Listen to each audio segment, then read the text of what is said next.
الحمد لله رب العالمين، والصلاة والسلام على إمام الموحدين وعلى آله وصحبه أجمعين.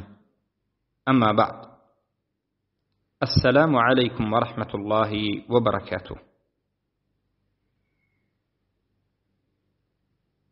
برادران و خواهران موحدم، زمانی که به توفیق الله سبحانه و تعالی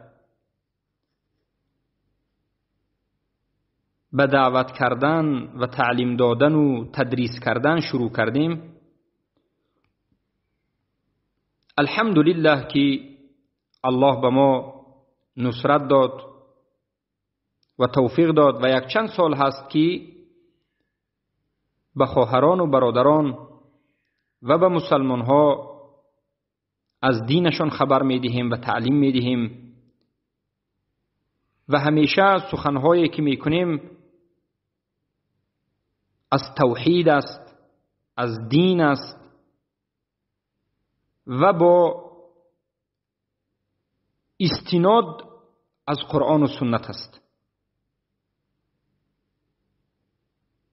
یعنی هر مسئله را که بیان میکنیم از قرآن و سنت به فهم سلف امت و از سخنهای علما به شما بیان میکنیم و همیشه شما را به سوی توحید دعوت میکنیم. با وجود همین سؤالهای زیاده به ما می آید و حتی بسیار کسانی که انتقاد میکنند از فرقه های بدعتی و مخالفین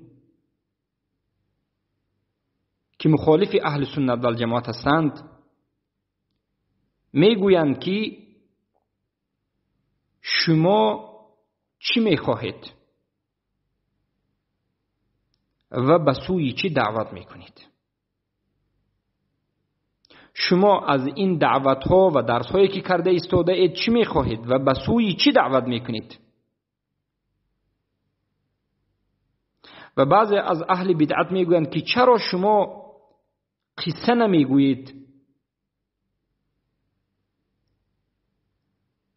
و شروع کردید به توحید؟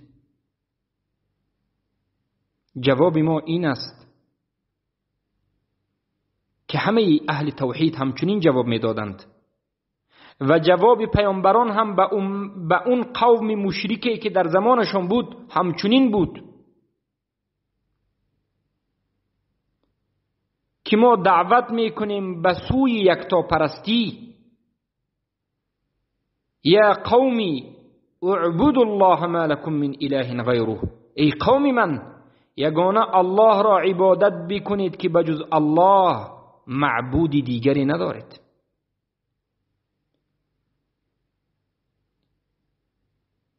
و این دعوت ما هست.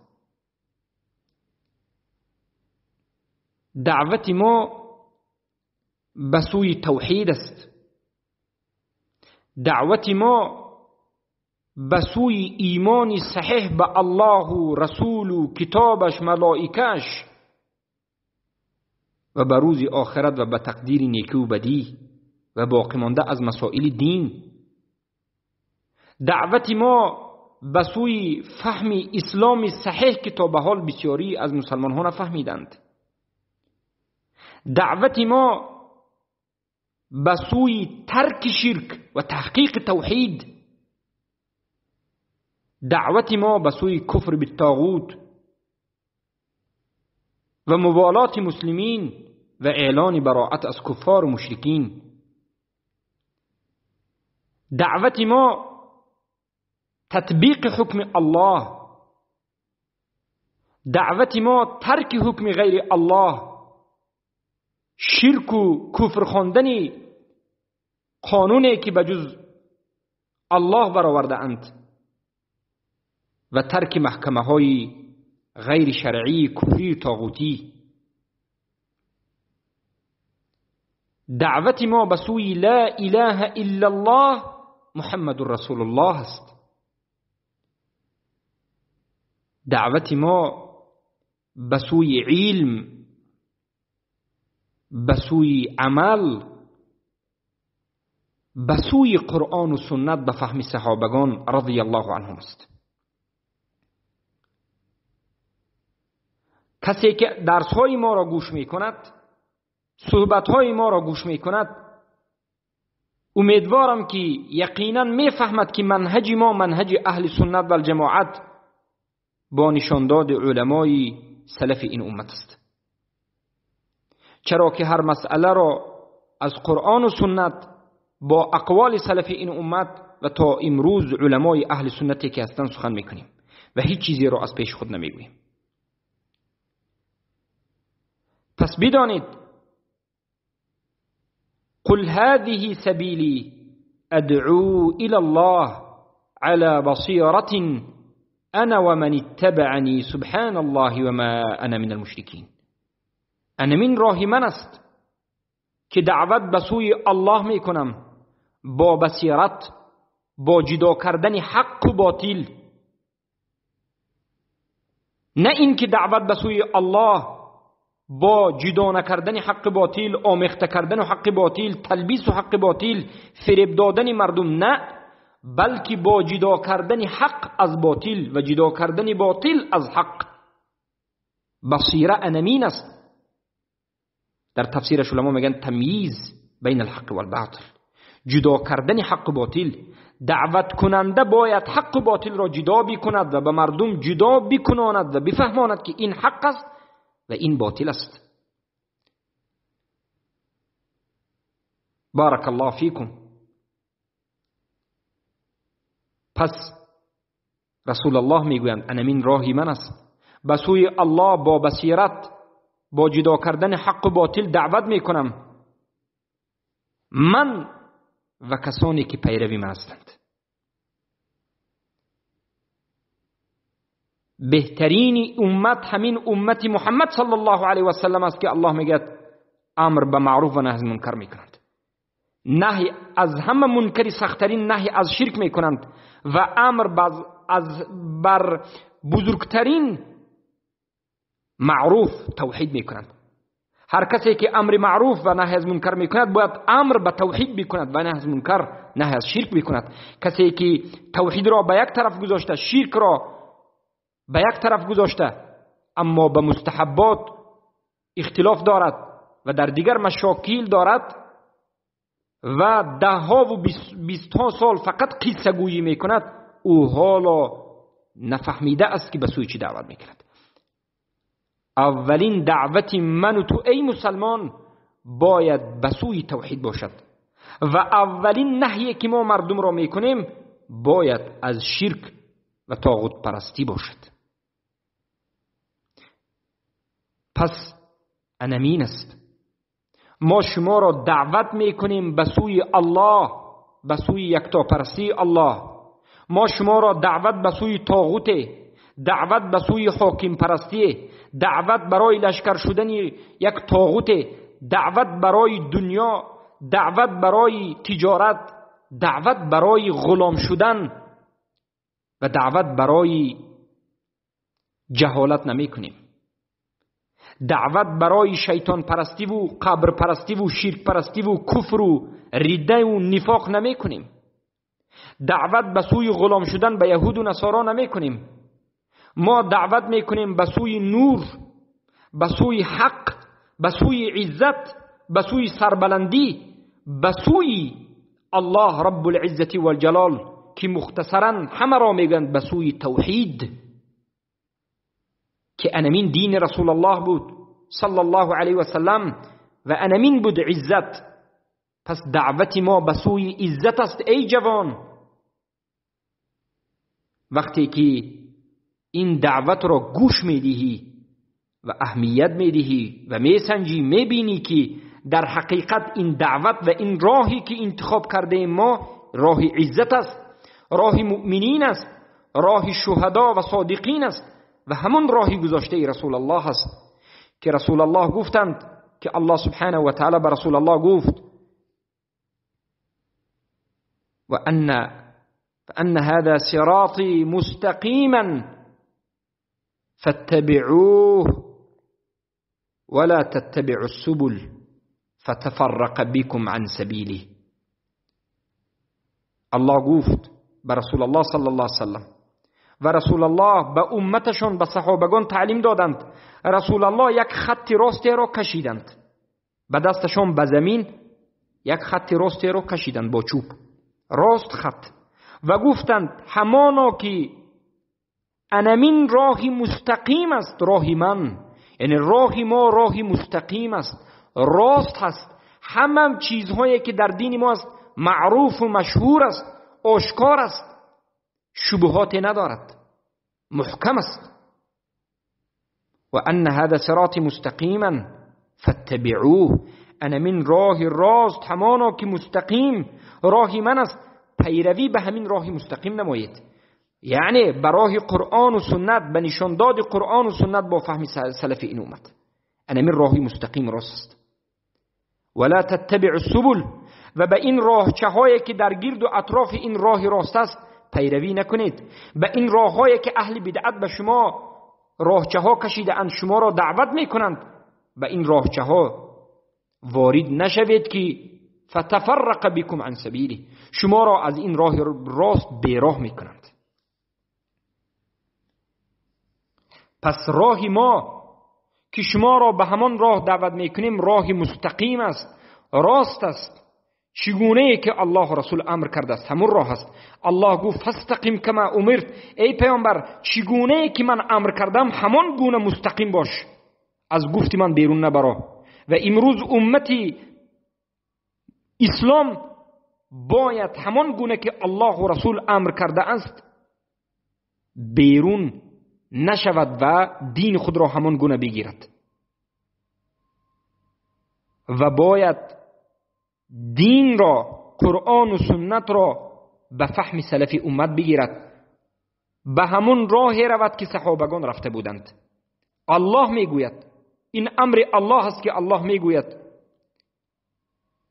و من یشاقق الرسول من بعد ما تبین له الهدى و یتبع غیر سبیل المؤمنین نولیه ما تولی و نسلیه جهنم و ساءت مصیره. هر کسی که مخالفت به رسول الله میکند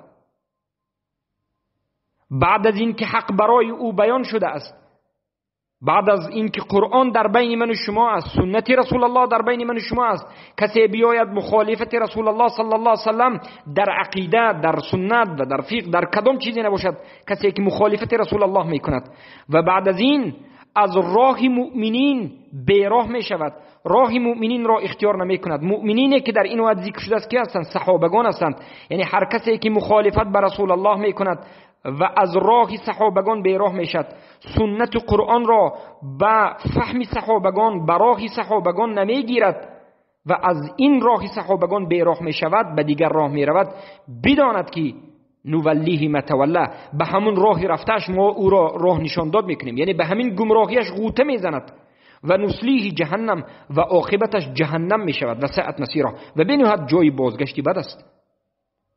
پس بارک الله فیکم برادران و خواهران عزیزم، در این آیت الله گفته ایستاده است که ای مؤمنین پیروی از رسول الله بکنید، مخالفت رسول الله نکنید، صدایتان را در مقابل صدای رسول الله بلند نکنید و مخالف سخن رسول الله سخن نکنید در زنده بودن و در مرگش، مخالف سنت رسول الله سخن نکنید و از منهج و راه و نشانداد صحابگان را اصحاب بیرون نشوید. یعنی قرآن و سنت را به موافق کی بگیرید، به فهم کی بگیرید، به راه کی بگیرید؟ مؤمنین که صحابگان هستند که الله اونها را مؤمنین گفت، از اونها راضی شد. و من یشقق الرسول من بعد ما تبین له الهدى و یتبع غیر سبیل المؤمنین، و پیروی میکند غیر راه مؤمنان را، یعنی پیروی میکند به غیر راه صحابگان، یعنی به غیر راه صحابگان میرود، این عاقبتش جهنم است. پس ما شما را دعوت میکنیم به راه صحابگان، به فهم صحابگان و به پیروی از رسول الله صلی الله علیه و سلم و از قرآن که این کلام الله است. شما را دعوت به سوی عالم پرستی، شیخ پرستی، یک قبیله پرستی نمی کنیم. دعوت به سوی ملتگرایی، حزب نمی کنیم. شما را دعوت به سوی نه حزب، نه جماعت، نه یک عالم معینی را به خود، رهبان و رهبانی را به خود یک طاغوت را بگیرید نمیگوییم، بلکه دعوت ما به سوی یکتاپرستی، دعوت ما به سوی اطاعت الله، اطاعت رسول با راه صحابگان، با فهم صحابگان است. و خودمان هر یک مسئله را همچنین بیان میکنیم.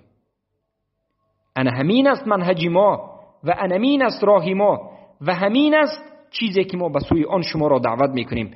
و پیامبران هم به همین خاطر آمده بودند و هر یک وظیفه طالب علم و علمای اهل سنت و الجماعت همین است که مردم را دعوت به سویش میکنند و به خاطر همین دعوت رسول الله صلی الله علیه و سلم و صحابگان و علما ابتلا شدند و امروز ما هم ابتلا میشویم.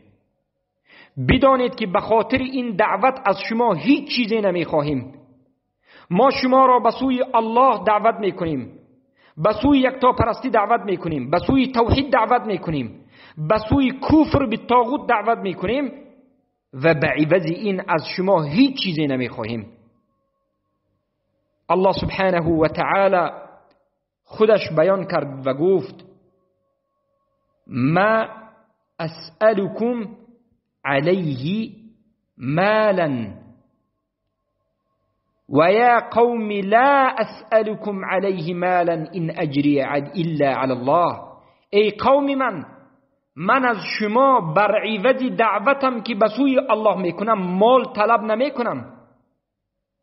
و این سخنی پیامبران بود و این سخنی نوح علیه السلام بود و همچنین دیگر پیامبران گفتند بارک الله فیکم.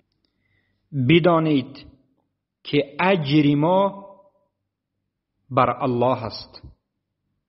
یا قومی لا اسألكم علیه مالا، ای قوم من بر عوض این دعوت از شما مال طلب نمی کنیم، همانا که اجر ما بر الله است.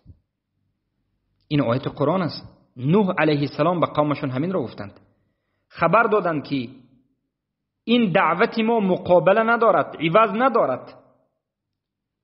شما گمان نکنید که از شما چیزی میخواهیم، نه والله امید ما تنها به الله است. ما اجر الله را میخواهیم. ما فقط و فقط این عمل را خالصا لله انجام میدهیم.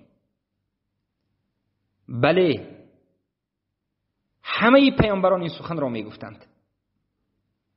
الله سبحانه و تعالی باز خبر میدهد که دیگر پیامبرانش میگفتند و ما اسألكم علیه من اجر ان اجری الا علی رب العالمین. من بر این دعوتم که به سوی الله میکنم از شما یگان اجر نمیخواهم، همانا که اجر من به الله رب العالمین است.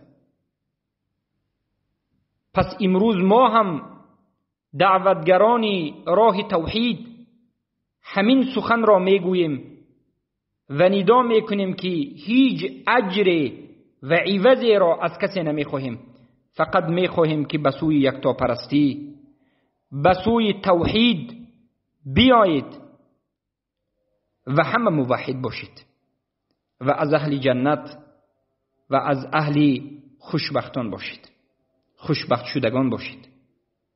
برحذر باشید از مخالفت سنت رسول اکرم صلی الله علیه وسلم.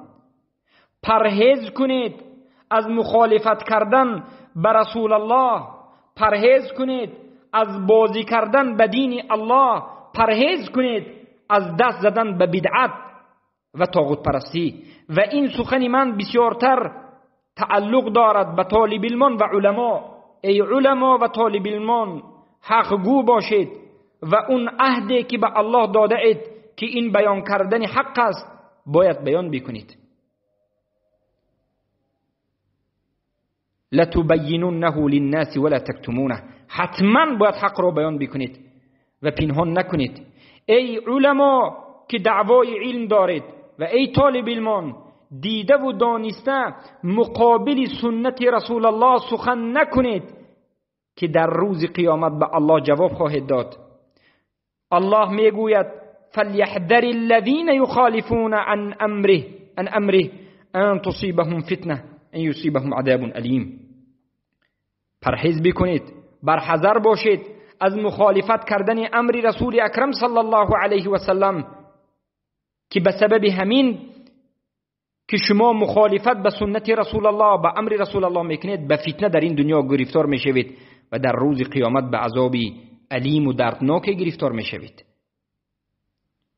فتنه این دنیا گمراهی است. هر باره که مخالفی حق صحبت میکنید، هر باره که مخالفی سنت رسول الله صلی الله علیه وسلم سخن میکنید، هر باره که حدیث صحیح را انکار میکنید و مخالفش قول این و آن میآورید، بدانید که گمراه تر شدن میگیرید و به گمراهی غوطه میزنید و بالاخره به همین خاطر و به همین سبب در روز قیامت به جهنم وارد میشوید.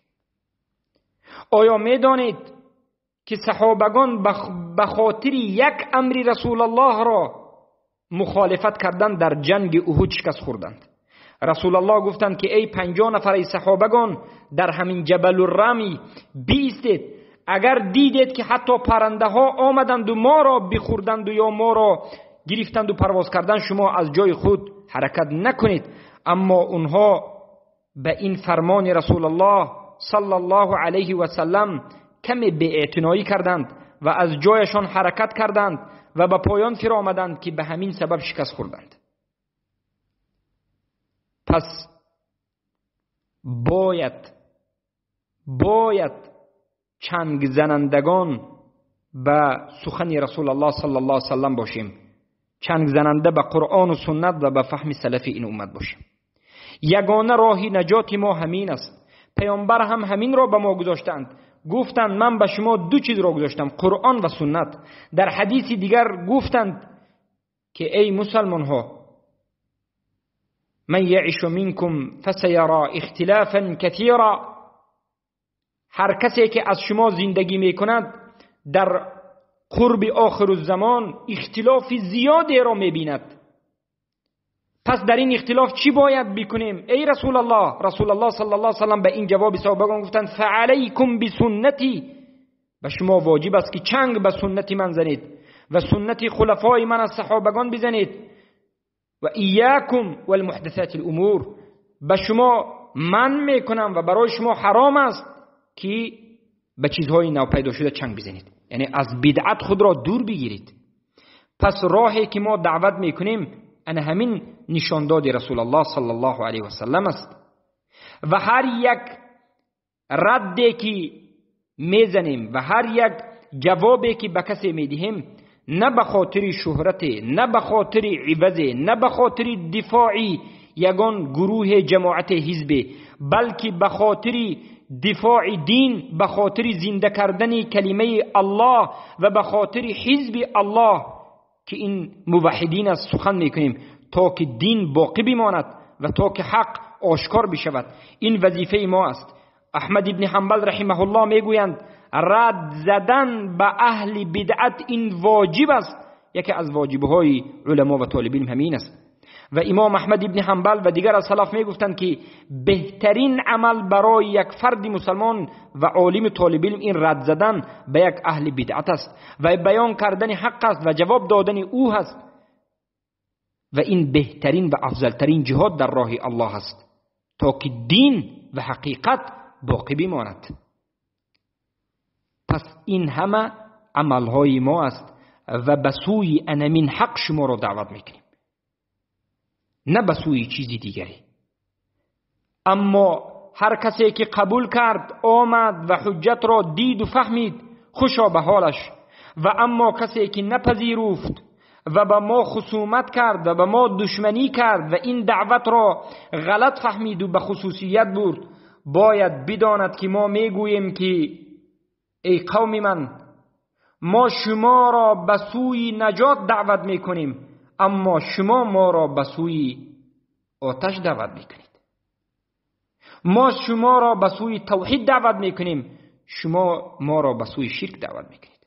الله گفت یا قومی ما لی ادعوکم الى النجات و تدعوننی الى النار. سخن پیامبران را نقل کرد. ای قوم من، به شما چی شده است که من شما را به سوی نجات دعوت میکنم، شما باشید مرا به سوی آتش جهنم، آتش سوزان دعوت میکنید. شما دعوت میکنید به سوی این که کفر به الله ورزیده شود و شرک به الله آورده شود و من باشم دعوت میکنم شما را به سوی عزیز غفار. تدعوننی لاکفر بالله و اشرک به ما لیس لی به علم و انا ادعوکم الى العزیز الغفار. لا جرم ان ما تدعوننی الیه لیس له دعوة فی الدنیا ولا فی الاخره.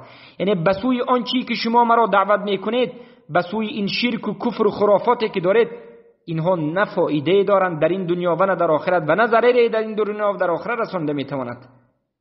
و بدانید که بازگشت ما به سوی الله است و هر یک کسی که در این دنیا عمرش را بیهوده و در حالت اسراف گذرانیده است او از اصحاب نار می شود.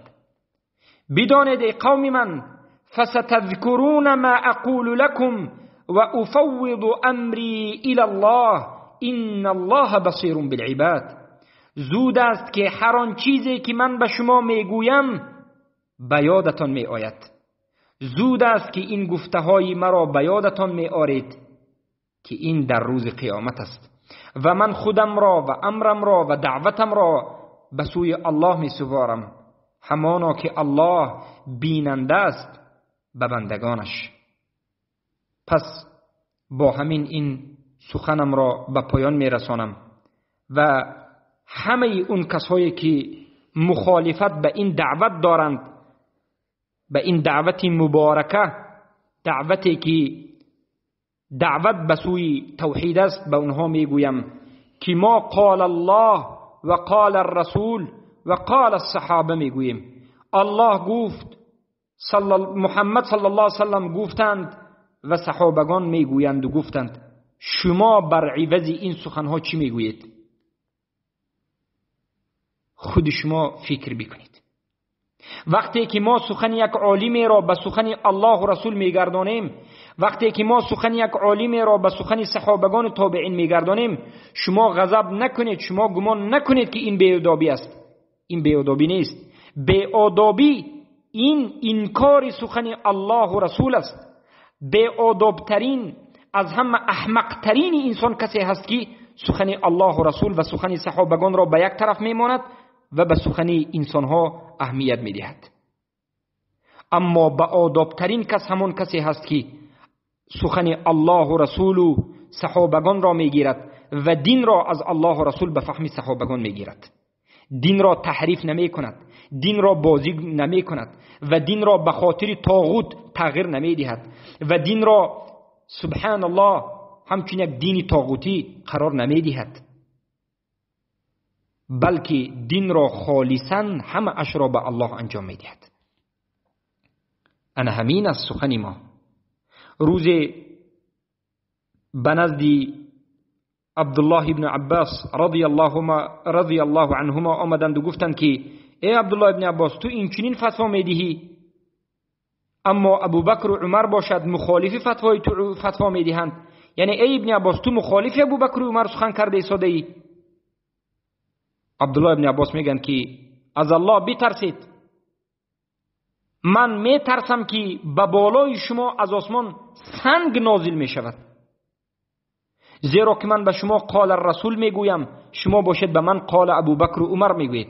یعنی ببینید عبدالله ابن عباس به صحابه به همون زمان خودشون گفتن که من وقتی که رسول الله گفتم سخن رسول الله را میآرم، به عوض سخن رسول الله به من ابوبکر و عمر گفت نگویید، خاموش باشید. والله به مقابل سخن رسول الله سخن ابوبکر و عمر را نوارید که به بالاتون سنگ میریزد.